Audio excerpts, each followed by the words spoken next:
This is video 3, job costing.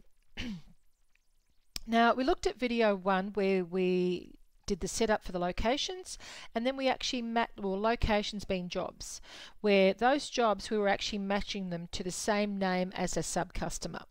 As you can see here under sales, we had the sub-customers called Job 01 and Job 02, and we actually set up locations called Job 01 and Job 02. Note the variation 001 under Job 01. Video 2 actually showed us how to actually import in the locations into Payroll. Then we looked at the timesheet that your employee will be invited into, of course, and I'll show you that personally.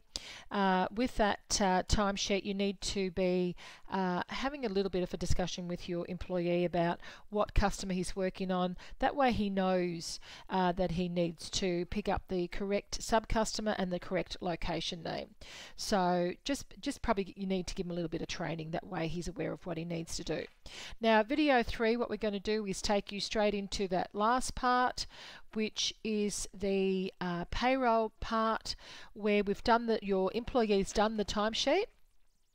Under Manage Employees, we're going to import in that timesheet first. So you need to import in that timesheet that your employee has just completed. You probably would do this on a weekly basis if you're paying him weekly, or fortnightly if you're paying him fortnightly. So we're going to import in from QuickBooks, of course. We will choose, we could choose last month if we wanted to, because it will bring in all the timesheets within that time period. Now, if I've only got that 1 week, it's only going to bring in that 1 week. So I'm just going to leave it at that and click on import. If it's already imported in the previous week, it will not actually import it in again, just to let you know. So you can see there it says 6 timesheets have been successfully imported. What's our next step is to approve that timesheet. So when we go into approve that timesheet, we need to make sure that we're choosing the right week. And go back, because the actual days that we split up, or sorry, that your employee used, we went from the 2nd, I think it was, to about the 10th. So as you can see on this week ending, we've got 2nd of July and 3rd of July. Buddy Cavalier is our employee. It was the 2nd, 3rd, and he worked at Job 2 and Job 1 with 8 hours, as you can see. What you need to do is click on the date, and it highlights it in blue. As you can see now, I can approve 1 timesheet, and if I click on the next date, I can approve 2 timesheets. So I'm going to approve both of those because I know that he did, and yes, we're going to say okay, that he worked the 8 hours. So then what we need to do is click into the following week, which is going to bring in the rest of the week from Wednesday to Saturday. Now, when your payroll is set up, your payroll will be set up correctly, that it's going to run from Monday to Sunday, or if it's Thursday to Wednesday, etc. Okay, but I'm just trying to show you what you can actually do. So let's have a look at this one. So you can see I've got Job 2, Job 1, Job 1. Okay, so let's highlight on Wednesday, Thursday, Friday. Yes, that's Saturday. We know he did the variation, so let's have a look at that. And we're going to approve those 4 timesheets. And okay. And of course, when you're adding in your locations, you know that it will make more sense to you, because you'll probably have, the name of the street or the name of your actual client that you're working for. Have we approved those timesheets?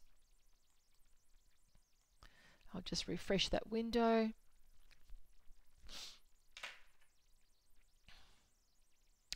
And I'll just go back in and make sure that they have actually been approved. So I do that by clicking into approved timesheets. Okay, so that's August 8 and 9, so I don't have to worry about those ones. So let me take it back to that week that we just did, and let me try that again. Not sure why it didn't work, and I'm going to try that again. Yep, I'm pretty sure we've done everything correctly. Approved timesheets, yes we do. and done. So it might have just been an issue with my internet at that stage. So you can see what you just need to do is just go back in and rerun that. So we've done that. So then the next step is we're going to run a new pay run. So top right corner. So you actually have to run the pay run first, otherwise it won't come across into your report. So our first pay run finishes on the 7th, I think it is. So as you can see, we will pay him also on the 7th. There we go. So 6 timesheets. Let's create, and it's going to bring in that timesheet that we just did. There's Buddy Cavalier, 43 hours. And once I open up that page, you can see there's job 2, job 2, job 1.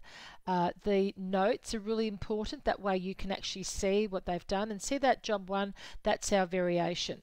And I'm going to show you by running those 2 reports how you're going to pick that up. So I'm quite happy with that, and all I need to do is click Finalize Pay Run. Of course, you would probably send the payslip directly to your employee, but I'm not going to. Finalize.